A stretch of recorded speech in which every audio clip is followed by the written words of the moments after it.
Hello, नमस्कार। आप सभी का तिरुपति कॉमर्स क्लासेस में स्वागत है। मैनेजमेंट का ये हमारा दूसरा वीडियो है। व्यावसायिक क्रियाओं का वर्गीकरण। आज हम लोग क्या पढ़ने वाले हैं? व्यावसायिक क्रियाओं का वर्गीकरण। इसके पहले हम लोगों ने व्यवसाय किसे कहते हैं, उद्योग किसे कहते हैं, उनके उद्देश्य, परिभाषा, विशेषता, ये सारी चीज़ें पहले वीडियो में देख ली हैं। आज ये दूसरा वीडियो है, ठीक है। तो व्यावसायिक क्रियाओं का वर्गीकरण। व्यावसायिक क्रियाओं को जैसे आप देख सकते हैं, मैं आपके सामने एक डायग्राम दिखा रही हूँ कि व्यवसाय को दो भागों में बांटा जाता है, उद्योग और वाणिज्य, ठीक है ना। फिर उद्योग को भी हम लोग तीन भागों में डिवाइड करते हैं। आपका एक होता है प्राथमिक उद्योग, दूसरा द्वितीयक उद्योग और तीसरा तृतीयक उद्योग। प्राथमिक उद्योग में को भी दो भागों में हम बांटते हैं, निष्कर्षण उद्योग और जाननिक उद्योग, ठीक है ना। इसके बाद फिर हम लोग आते हैं और नीचे। तो जो हमारा द्वितीयक उद्योग है उसको हम लोग द्वितीयक उद्योग को गौण उद्योग भी कहते हैं, और उसे भी हम दो भागों में डिवाइड करते हैं, निर्माणी उद्योग और रचनात्मक। निर्माणी का मतलब होता है जिसमें सारे निर्माण के कार्य होते हैं, तो उसको हम लोग निर्माणी उद्योग करते हैं। भी इसको हम लोग डिटेल में भी पढ़ेंगे। आप सिर्फ पहले इतना इसका डायग्राम देख लीजिए कि इसके अंतर्गत कितनी चीज़ें आती हैं। अब आपका निर्माणी उद्योग। निर्माणी उद्योग को हम लोग चार भागों में डिवाइड करते हैं, विश्लेषणात्मक उद्योग, संश्लेषणात्मक उद्योग, प्रक्रियात्मक उद्योग और संयोजन उद्योग, ठीक है। और इसके बाद आती है बारी आपकी वाणिज्य। तो वाणिज्य को हम दो भागों में डिवाइड करते हैं, व्यापार और व्यापार की सहायक क्रियाएं। फिर व्यापार को भी हम दो भागों में डिवाइड करते हैं, आंतरिक व्यापार, विदेशी व्यापार। इसके बाद आप देख सकते हैं आंतरिक व्यापार को भी दो भागों में डिवाइड किया गया है, थोक व्यापार, फुटकर व्यापार। फिर विदेशी व्यापार को तीन भागों में डिवाइड करते हैं, आयात, निर्यात और पुनर्निर्यात, ठीक है। अब इसे हम लोग डिटेल में समझते हैं। तो और एक होती है हमारी व्यापार की सहायक क्रियाएं। तो व्यापार की सहायक क्रिया में परिवहन, संचार, बैंकिंग, वित्त, बीमा, भंडार, विज्ञापन, ये आते हैं, ओके। अब इसको हम लोग डिटेल्स में देखते हैं कि क्या होता है। तो सबसे पहले तो आप समझेंगे कि व्यावसायिक क्रियाओं का वर्गीकरण क्या कहलाता है। तो जो हमारा व्यवसाय शब्द बना है, बिजनेस, वो उद्योग और वाणिज्य मतलब इंडस्ट्री और कॉमर्स, इन दोनों की कॉम्बिनेशन से बना है। मतलब व्यवसाय अगर आपसे कोई पूछता है तो हम कहेंगे उद्योग और वाणिज्य। वो कैसे है उद्योग और वाणिज्य? वस्तुओं का उत्पादन करने व उनके उत्पादन स्थान से उपभोक्ता तक पहुंचाने में, वस्तुओं का उत्पादन, देखिए ये आ गया ना उत्पादन हमारा। वस्तुओं का उत्पादन करने से उत्पादन स्थान से उपभोक्ता तक पहुंचाने में जितनी भी क्रियाएं होती हैं वो सब व्यवसाय के अंतर्गत आती हैं। तो हम लोग संक्षेप में कह सकते हैं कि उत्पादन संबंधी जितनी भी क्रियाओं को, देखिए कोई भी सामान बनेगा तो वो उद्योग के अंदर ही तो बनता है ना। आप जो भी सामान इस्तेमाल करते हैं तो सबसे पहले तो उसका उत्पादन कार्य होता है, जो कहाँ बनता है? उद्योग, जिसको हम कहते हैं इंडस्ट्री में बनता है। और फिर उसके बाद वाणिज्य। वाणिज्य का मतलब क्या होता है? यहाँ पर वाणिज्य से जो व्यापार और व्यापार की सहायक क्रियाएं होती हैं उनको हम वाणिज्य कहते हैं। तो उन वाणिज्य क्रियाओं के माध्यम से वो उपभोक्ता तक पहुँचता है। अब इसको हम और आगे डिटेल्स में समझ लेते हैं। तो सबसे पहले आप ये देखिए, व्यावसायिक क्रियाएं। ये जो हमारी व्यावसायिक क्रियाएं होती हैं इनको हमने दो भागों में डिवाइड किया, उद्योग और वाणिज्य। उद्योग के अंतर्गत क्या आता है? पूरा व्यापार आता है। और वाणिज्य के अंतर्गत क्या आती है? व्यापार की सहायक क्रियाएं आती हैं। अब वैसे तो आप लोगों ने कई बार पढ़ा भी होगा उद्योग में क्या क्या होता है, फिर भी आप लोग समझ लीजिए। उद्योग के अंदर क्या होता है? हम कच्चे माल से तैयार माल में परिवर्तित करते हैं, ठीक है ना। मशीनों और श्रमिकों की सहायता से जो कच्चा माल होता है, रॉ मटेरियल, उसको फिनिश्ड गुड में बदला जाता है। और फिर वो फिनिश्ड गुड उत्पादन एवं निर्माण होता है वहाँ पर, और फिर वो उपभोक्ता तक पहुँचाया जाता है। तो अगर कोई आपसे ये पूछे कि हम उद्योग किसे कहते हैं, तो उद्योग का अभिप्राय उस आर्थिक क्रिया से है जो वस्तुओं और सेवाओं का उत्पादन करती है, ठीक है ना। इतना तो आप लोग समझ गए हैं। इसके बाद बारी आती है हमारी, ये देखिए क्या क्या हो सकता है। ये सारी चीज़ें, हम कोई भी सामान होता है हमारा, वो सब कहाँ ना कहीं उद्योग से ही में ही बनता है। बच्चों के खिलौने हो, ब्रेड हो, या फिर इरेज़र हो, या कुछ भी चीज़ हो, वो सब कहाँ बनती हैं? उद्योगों में बनती हैं। अब उद्योगों में हम 3 प्रकार का माल तैयार करते हैं। कितने प्रकार का माल तैयार करते हैं? 3।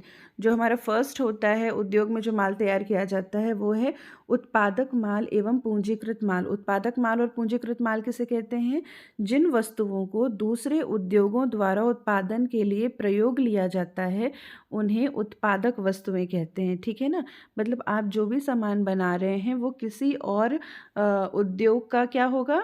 रॉ मटेरियल कहलाएगा। ठीक है? या उनकी सहायता से आप जैसे मशीन है, बिना मशीन के तो कोई भी फैक्ट्री नहीं चलेगी। ठीक है ना? तो वो क्या कहलाएंगे? पूंजीकृत। मतलब जिसमें हैवी आपका बहुत लमसम पैसा लग रहा है और कोई वन टाइम ही खरीदता है या 2 टाइम, जब वो ख़राब हो जाता है तभी उसको फिर हम दोबारा लेते हैं, तो ऐसे माल को क्या कहते हैं? पूंजीकृत माल कहते हैं।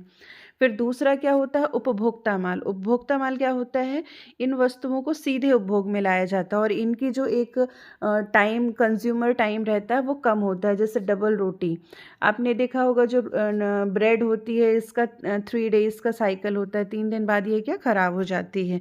तो जो डायरेक्ट उपभोक्ता तक इस्तेमाल किया जाता है। ठीक है? अगला फिर आपका है मध्यवर्ती माल। मध्यवर्ती का मतलब क्या होता है? कई उद्योग ऐसी वस्तुओं का उत्पादन करते हैं जिनको किसी दूसरे उद्योग में प्रोसेस करके नई वस्तु बनाई जाती है। प्रोसेस मतलब देखिए, जो आपका फिनिश्ड गुड है वो किसी और के लिए उसका रॉ मटेरियल होगा। तो जैसे आपने प्लास्टिक भेजा तो किसी ने प्लास्टिक से बकेट बनाया। ओके, रबर, एल्युमिनियम, मतलब उसका स्वरूप में परिवर्तन कर देते हैं, तो उसको हम क्या कहते हैं? मध्यवर्ती माल कहते हैं। ओके। अब अगला हम देखेंगे, अब ये तो हम समझ गए कि उद्योग क्या होता है और उद्योग में क्या कार्य होता है। आगे अब हमें देखना उद्योगों के प्रकार, मतलब टाइप ऑफ इंडस्ट्रीज़। जो भी हम लोगों ने स्टार्टिंग में डायग्राम देखा था, अब उसी डायग्राम को मैं अलग अलग छोटे छोटे टुकड़ों में आपको समझा रही हूँ ताकि आपको वो अच्छे से समझ में आ जाए। तो सबसे पहले हम लोग एक पोर्शन देखते हैं उद्योग। ठीक है ना? तो टाइप्स ऑफ इंडस्ट्रीज़ की बात करते हैं। तो उद्योगों में आपके 3 तरह के उद्योग होते हैं। एक तो प्राथमिक उद्योग जिसे हम कहते हैं प्राइमरी इंडस्ट्री, दूसरा गौण उद्योग सेकेंडरी इंडस्ट्री, इसको द्वितीयक उद्योग भी कहते हैं गौण उद्योगों को, और तीसरे होते हैं तृतीय श्रेणी के उद्योग जिसे हम कहते हैं सेवा उद्योग। ठीक है ना? अब प्राथमिक उद्योगों को 2 भागों में बांटा जाता है, जाननिक उद्योग और निष्कर्षण उद्योग, और गौण या जिसको हम कहते हैं द्वितीयक। तो द्वितीयक उद्योगों को हम लोग 2 भागों में बांटते हैं, एक तो निर्माणी उद्योग, फिर रचनात्मक। अब निर्माणी उद्योग को भी हम 4 भागों में बांटेंगे। अभी इसको भी हम लोग आगे डिटेल्स में देखते हैं। तो सबसे पहले आपको यहाँ पे क्या समझना है कि उद्योगों के 3 प्रकार होते हैं, प्राथमिक उद्योग, गौण उद्योग और तृतीयक उद्योग। गौण को हम द्वितीयक भी बोलते हैं। अगर आपको गौण ना याद हो तो प्राथमिक, द्वितीयक और तृतीयक आप इस तरह भी याद कर सकते हैं। ठीक है ना? अब आप देख सकते हो, ये आपको एक मैं डायग्राम अलग से दिखा रही हूँ। उद्योगों के प्रकार प्राथमिक, द्वितीयक, तृतीयक। तो प्राथमिक को हमने 2 भागों में बांटा, जाननिक और निष्कर्षण। द्वितीयक और गौण उद्योग को हम लोगों ने कितने भागों में बांटा? ये विश्लेषणात्मक उद्योग, प्राविधिक। प्राविधिक को हम प्रक्रियात्मक उद्योग भी कहते हैं। स्लैश का मतलब है कि मतलब इसको 2 चीज़ों से प्रोनाउंसिएशन करते हैं। अगर कहीं कहीं कहीं पे प्राविधिक मिलेगा आपको, कहीं प्रक्रियात्मक मिलेगा, दोनों का मतलब सेम होता है। इसी तरह सम्मिश्रण और संश्लेषणात्मक उद्योग भी दोनों एक ही होते हैं। और अगला है संयोजन उद्योग। तो आप देख सकते हो कि निर्माणी उद्योग को कितने भागों में बांटा गया है? 4 भागों में। पहला कौन सा है? विश्लेषणात्मक। दूसरा प्राविधिक या प्रक्रियात्मक, दोनों एक ही चीज़ें हैं। तीसरा सम्मिश्रण या फिर संश्लेषणात्मक। ठीक है? और अगला होता है आपका संयोजन उद्योग। इसको भी हम लोग डिटेल्स में समझेंगे। और निर्माणी उद्योग की दूसरी शाखा जो हमारी है रचनात्मक उद्योग, जो गौण उद्योग की दूसरी शाखा है निर्माणी और रचनात्मक। और तृतीयक उद्योग में क्या होती हैं? जो हमारी सेवा में, अभी सेवा इंडस्ट्री जो होती है वो तृतीयक उद्योग में आती है। तो उसके अंतर्गत यातायात, बैंकिंग, बीमा, विज्ञापन संग्रहण, ये सारी चीज़ें आती हैं। ओके, अब इसको हम लोग डिटेल्स में समझेंगे। देखिए, सबसे पहला क्या है हमारा? प्राथमिक उद्योग या प्राइमरी इंडस्ट्री जिसे हम कहते हैं। प्राथमिक उद्योग में कौन से उद्योग सम्मिलित किए जाते हैं? जिनके द्वारा प्राकृतिक संसाधनों का प्रयोग करके उन उद्योगों के लिए कच्चा माल उपलब्ध कराया जाता है। मतलब यहाँ पे जो सबसे इम्पॉर्टेंट चीज़ है वो क्या है कि प्राकृतिक संसाधन, जो नेचुरल रिसोर्सेज होते हैं प्राथमिक उद्योगों में, हम उनका उपयोग करते हैं।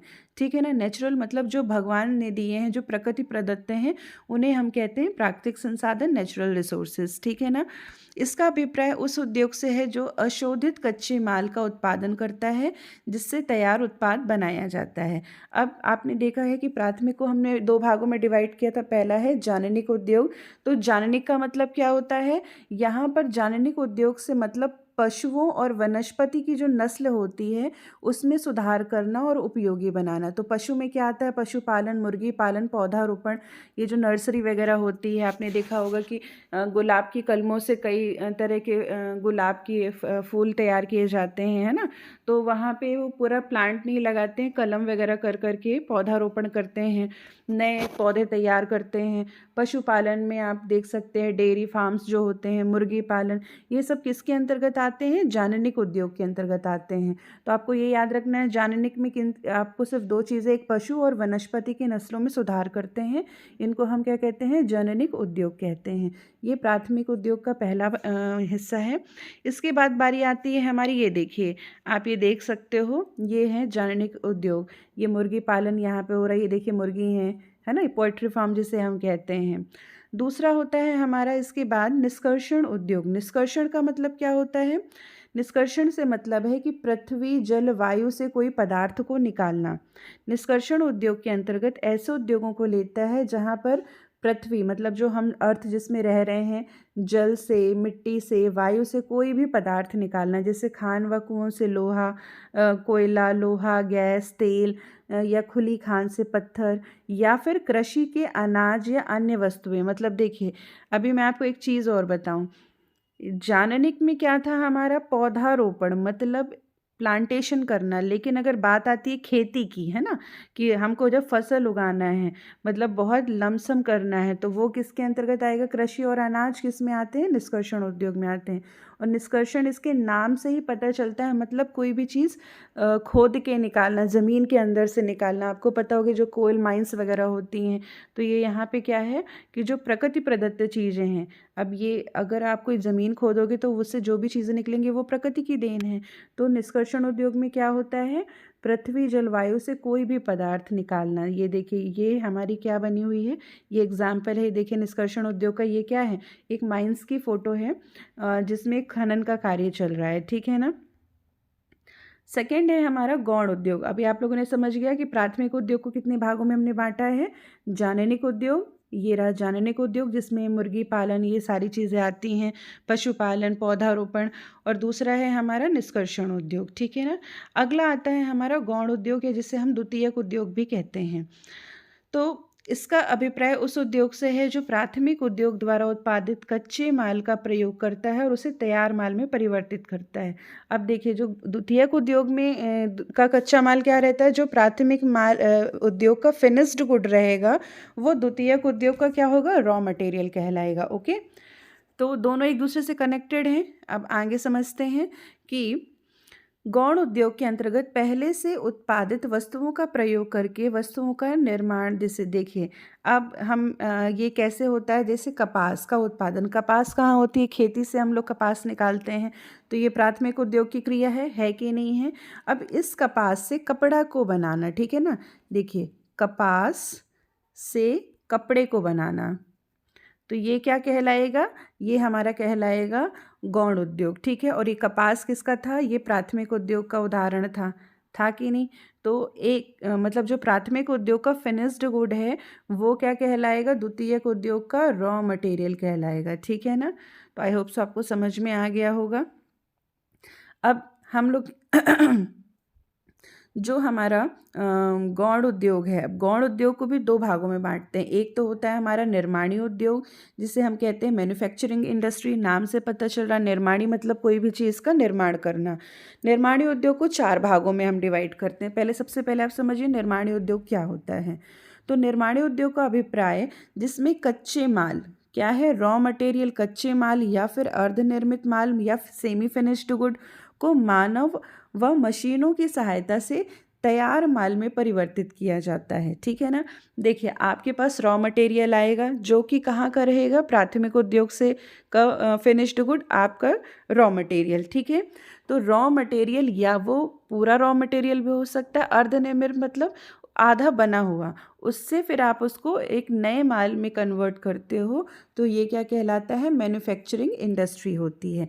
जैसे कपास से कपड़ा बनाना, लोहे से इस्पात बनाना, गन्ने से चीनी बनाना, बाँस से कागज़ व पत्थर, बाँस से कागज़, फिर पत्थर से सीमेंट बनाना। अब आप देख सकते हो ये सारी हमको प्रकृति से चीज़ें मिली हैं, अब इनको हम किसी न किसी दूसरी चीज़ों में कन्वर्ट कर रहे हैं, ठीक है?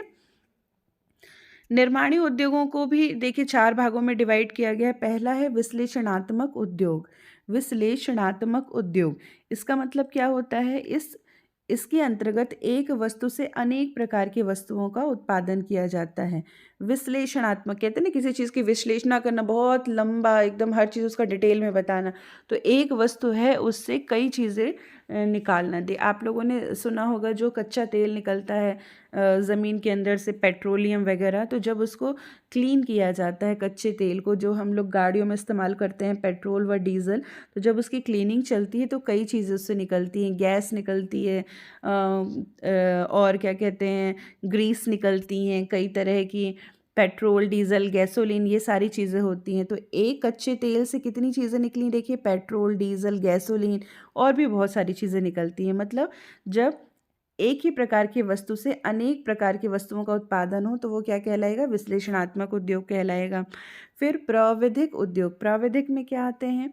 ऐसे उद्योग जिसमें कच्चे माल को विभिन्न उत्पादन प्रक्रिया से निकल कर कोई वस्तु तैयार की जाती है।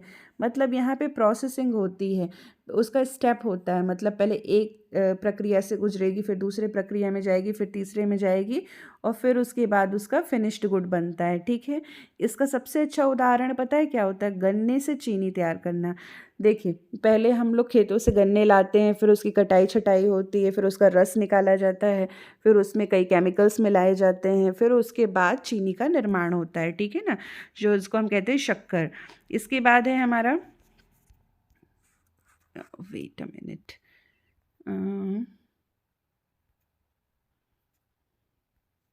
ये देखिए, अब मैं आपको इसके सारे ये तो हो गई हमारे यहाँ तक, प्राविधि उद्योग तक हम लोगों ने देख लिया था। इसके बाद है थर्ड हमारा सम्मिश्रण उद्योग। सम्मिश्रण का क्या होता है?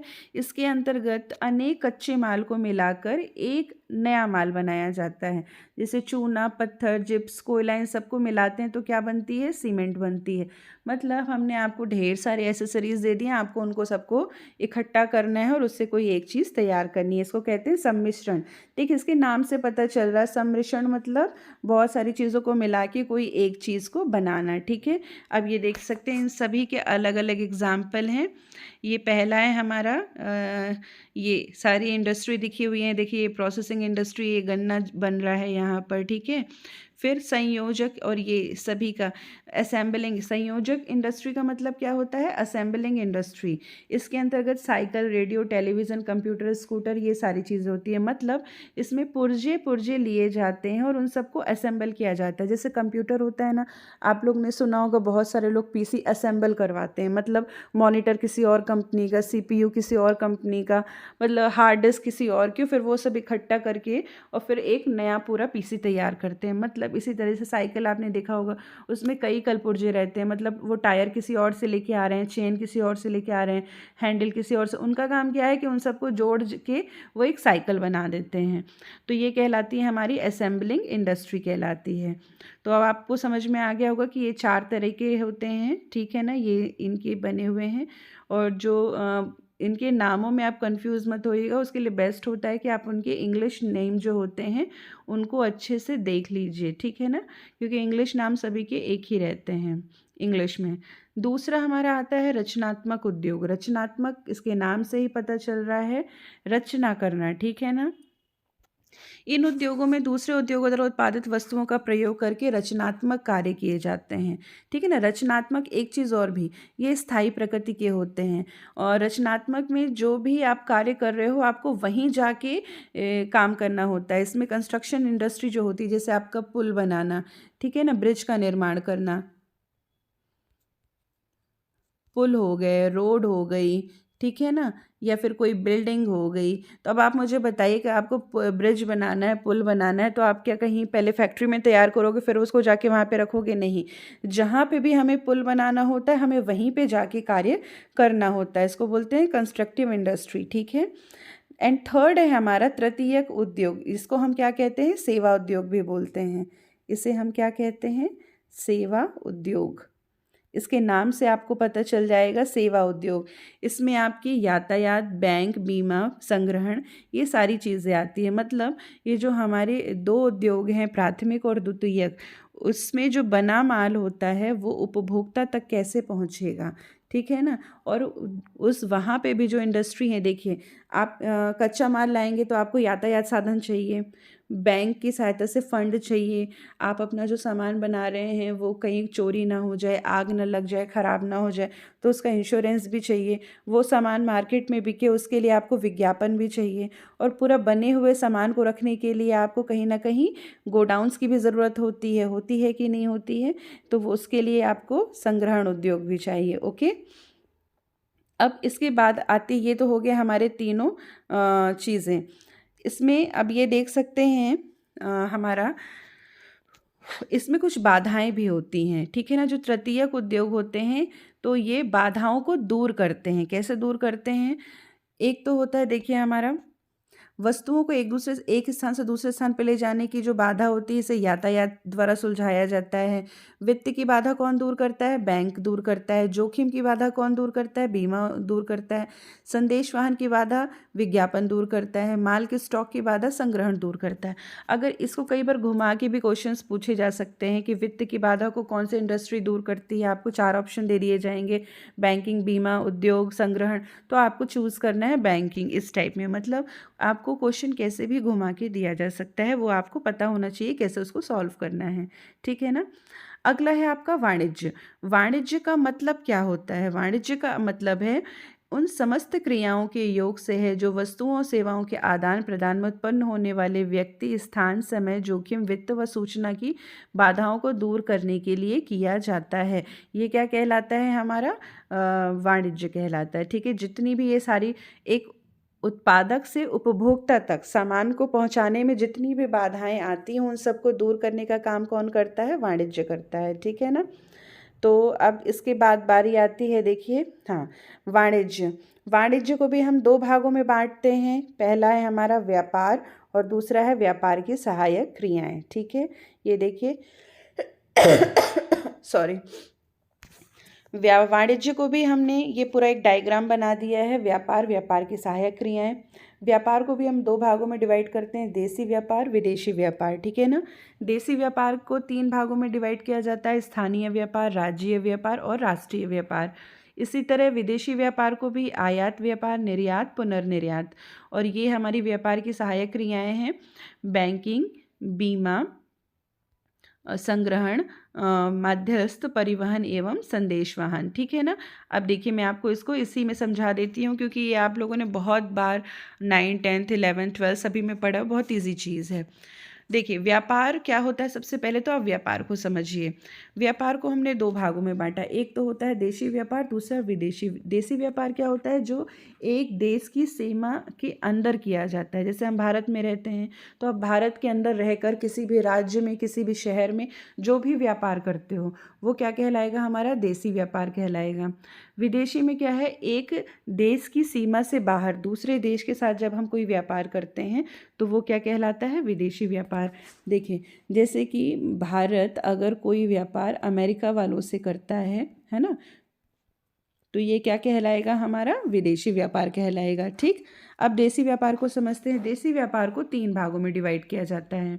पहला है स्थानीय व्यापार। स्थानीय का मतलब एक समय, एक स्थान विशेष में जब कोई व्यापार होता है उसे कहते हैं हम लोग स्थानीय व्यापार। मतलब ये एक शहर के अंदर, एक शहर के शहर ही व्यापार हो रहा है, ये क्या कहलाएगा? हमारा स्थानीय व्यापार। स्थानीय व्यापार किसी गांव, कस्बा, जिले तक ही सीमित रहता है। ठीक है। और इसमें क्या, जो दैनिक उपयोग की वस्तुएं बनाई जाती हैं, जैसे कि हो गया आपका ब्रेड हो गया, ताजे फल हो गए, ठीक है ना, फल हो गया, दूध हो गया, मतलब ऐसी चीज़ें जो तुरंत ख़राब हो जाती हैं। तो वो देखिए, जो चीज़ 1 या 2 दिन में ख़राब हो जाएगी, जैसे फल है, सब्ज़ी है, दूध है, दही है, तो ये आप बहुत दूर तक एक राज्य से दूसरे राज्य नहीं भेज सकते। उसके लिए आपको क्या करना होगा, आपको एक स्थान विशेष में ही अपने शहर के अंदर, अपने गाँव के अंदर, अपने कस्बे के अंदर ही वो व्यापार करना होगा। तो इसको क्या कहते हैं, स्थानीय व्यापार। दूसरा होता है राज्यीय व्यापार। राज्यीय व्यापार में क्या होता है, ये थोड़ा स्थानीय व्यापार से ऊपर उठकर जब एक व्यापारी राज्य स्तर पर व्यापार करता है तो उसे राज्य या प्रांतीय व्यापार कहते हैं, ठीक है ना। मतलब जैसे आप, अगर हम एमपी में रहते हैं तो एमपी के अंदर हम पूरे एमपी के साथ अपना व्यापार करें तो वो क्या कहलाएगा, राज्यीय व्यापार कहलाएगा, ठीक है ना। इसमें कोई भी ऐसा सामान हो सकता है जो जल्दी ख़राब नहीं होता, जैसे अनाज है, दाल है, बर्तन है, कुछ भी आप ले सकते हो। एंड थर्ड है हमारा राष्ट्रीय व्यापार। राष्ट्रीय व्यापार या फिर इसको हम क्या कह सकते हैं, अंतर्राज्यीय व्यापार भी बोल सकते हैं, ठीक है ना। मतलब एक राज्य से दूसरे राज्य में, या इंटर स्टेट ट्रेड जिसे कहते हैं। जब व्यापार एक ही देश के विभिन्न राज्यों में होता है तो उसे क्या कहते हैं, अंतर्राज्यीय या फिर राष्ट्रीय व्यापार बोल देते हैं। जैसे कोई उत्तर प्रदेश का व्यापारी है, वो पंजाब, हरियाणा किसी भी प्रदेश में काम करे, क्रय विक्रय करे, ठीक है ना। जिसमें क्या आता है, जैसे चीनी, चीनी कहाँ बनती है, यूपी में मैक्सिमम बनती है, लेकिन बेची तो सब जगह जाती है ना, तो उसका प्रोडक्शन भले वहाँ पे हो रहा है लेकिन हम सेल आउट तो सब जगह कर रहे हैं। कपड़ा है, आपने देखा होगा, जैसे लखनवी कपड़े होते हैं, कोलकाता में कॉटन बहुत अच्छा बनता है ना। सूरत आप देख सकते हो, गुजरात में, लेकिन कपड़े सब जगह जाते हैं। इसी तरह मशीनरी भी कहीं ना कहीं बहुत अच्छी बनती है, ठीक है।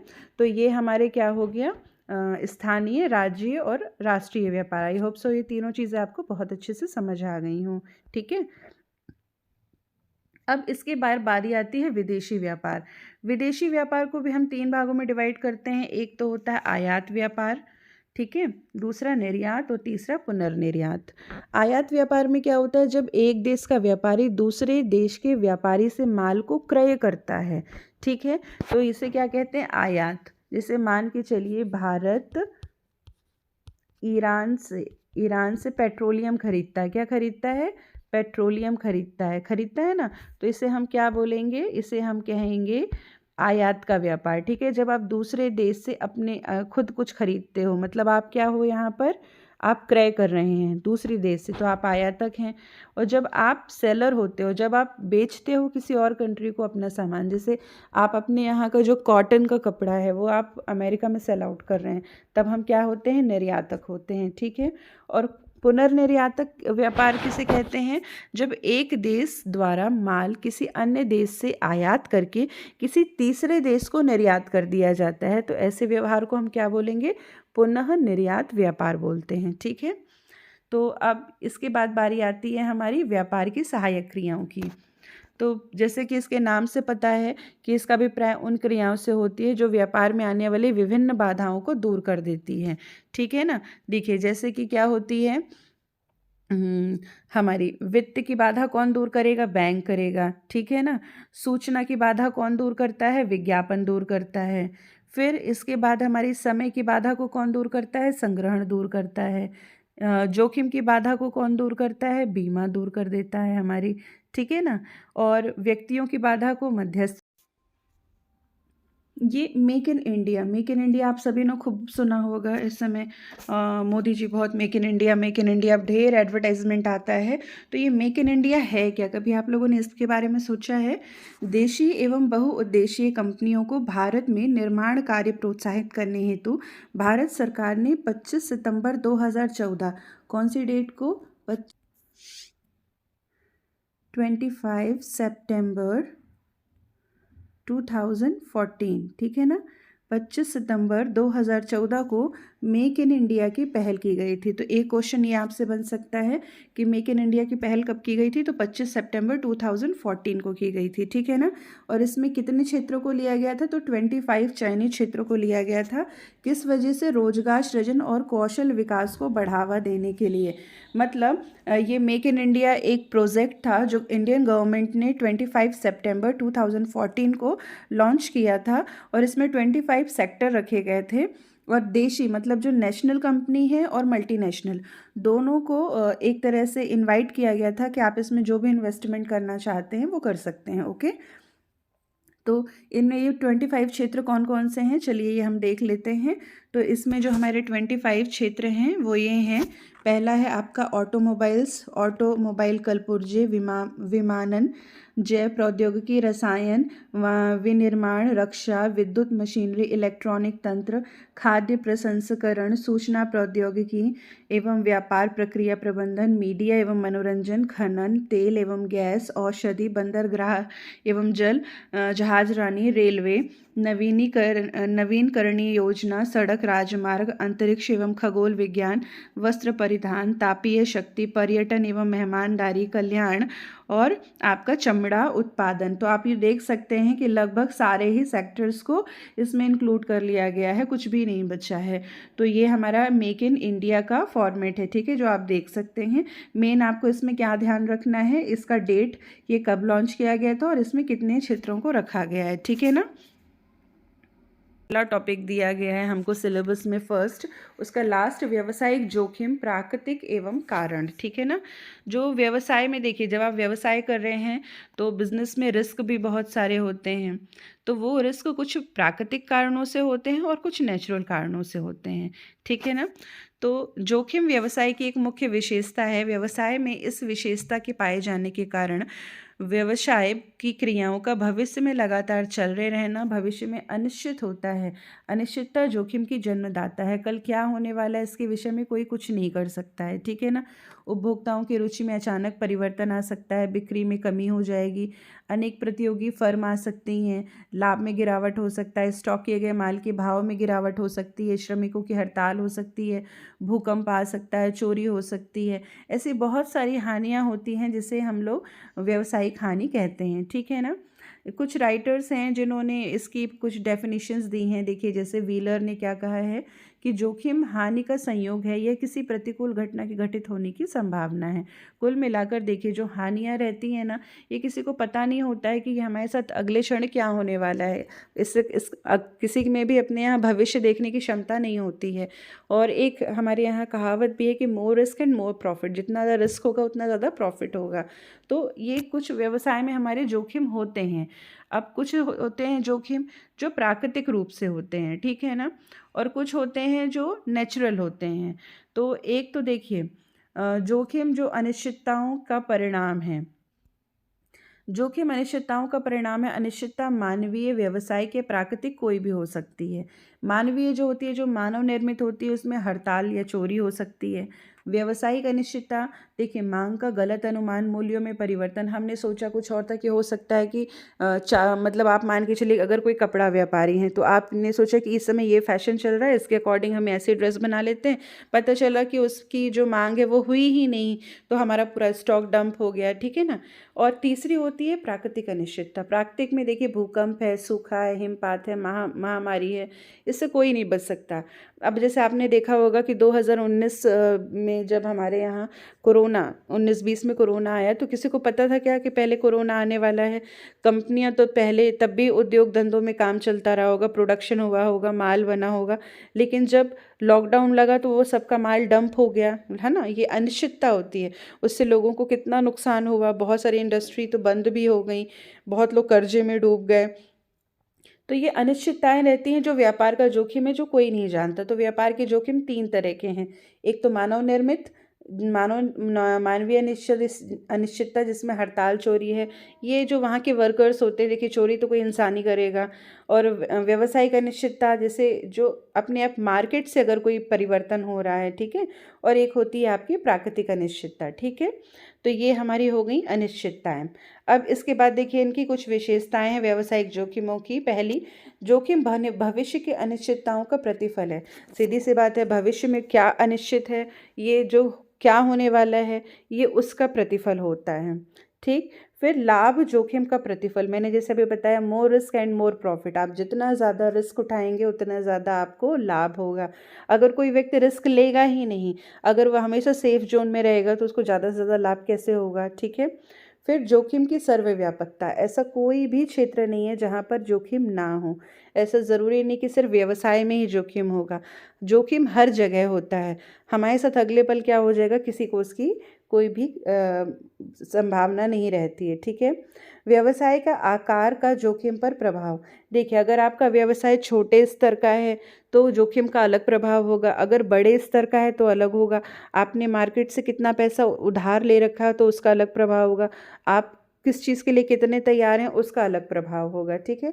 तो जो आपके व्यवसाय का आकार है वो डिपेंड करता है कि आप पे जोखिम का कितना प्रभाव पड़ेगा। फिर नवीन व्यवसायों में जोखिम का अधिक अंश होता है। आपको पता है कि जब आप कोई नया व्यवसाय शुरू करते हैं तो उसमें एक ब्रेक इवन पॉइंट किसे कहते हैं, जहाँ पर ना हमें प्रॉफिट हो ना लॉस हो, मतलब हम ज़ीरो में चलें। वो पॉइंट आने में भी लोगों को 1-2 साल लग जाते हैं। ठीक है। स्टार्टिंग में तो सिर्फ लोगों की जेब से पैसे ही लगते हैं।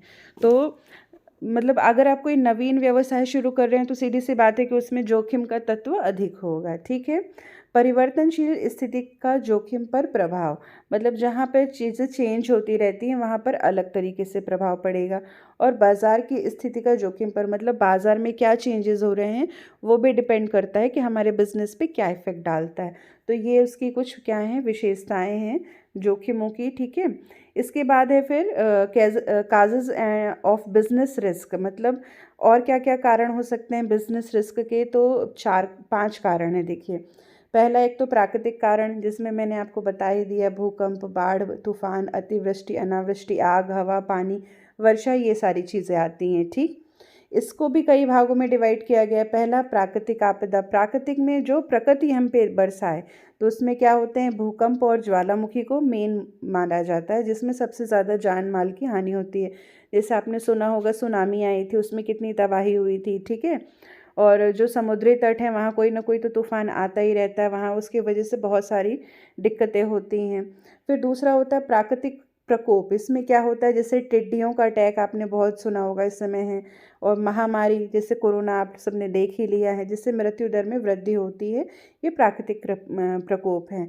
फिर दूसरा होता है मानवीय कारण। मानवीय में वही हड़ताल, तालाबंदी, ये सारी चीज़ें होती हैं। और वो किस वजह से होती हैं कि व्यक्तिगत आलस्य, लापरवाही, स्वार्थ, असावधानी, ईर्ष्या, बेईमानी, चोरी, कामचोरी, ये सारी वजह होती हैं इनकी। ठीक है ना। इसके बाद हमारा आता है व्यवसायिक जोखिम। व्यवसायिक जोखिम में क्या क्या होता है, देखो, कभी कभी व्यवसाय के ऊपर इतने अधिक कर्ज बढ़ जाता है कि वो दिवालिया हो जाता है, कभी व्यवसाय बंद हो जाता है, कभी कीमतों में बहुत तेज़ी से गिरावट या फिर उच्चावचन हो जाता है। तो ये सारे कारण होते हैं व्यवसायिक जोखिम के। फिर इसके बाद आती है साख विक्रय का प्रभाव। वर्तमान समय में व्यवसायी अपने लाभ को अधिक करने के लिए अपनी वस्तु उधार तथा किस्तों पे भी बेच देते हैं। आपने देखा होगा कई बार कोई भी सेलर है, कोई भी व्यवसायी है, तो ऐसा ज़रूरी नहीं कि हमेशा नगद विक्रय ही होगा, उसको कभी ना कभी किसी न किसी रिश्तेदार या फ्रेंड को उधार विक्रय भी देना पड़ेगा। तो ज़रूरी नहीं कि वो वापस आ ही जाए। कुछ लोग बैड डेब्ट्स भी कर देते हैं। आप लोगों ने बैड डेब्ट्स तो सुना ही होगा, डूब ऋण जिसे हम कहते हैं। तो ये होता है। एंड लास्ट है हमारा सरकारी नीति पर प्रभाव। सरकारी नीति, कई बार क्या गवर्नमेंट ऐसी ऐसी नीतियां बना देती है कि अब हो सकता है आपने कहीं पे अपना पूरा सेटअप लगा रखा हो व्यवसाय का, अचानक से गवर्नमेंट की कोई नीति आ जाए और वो बोले कि नहीं, यहाँ से आपको सब हटाना है, तो आपको उससे हानि हो जाए। ठीक है। वो कई रूल्स बनाती रहती, कई रेगुलेशंस होते रहते हैं। तो ये आपके 5 प्रभाव हैं।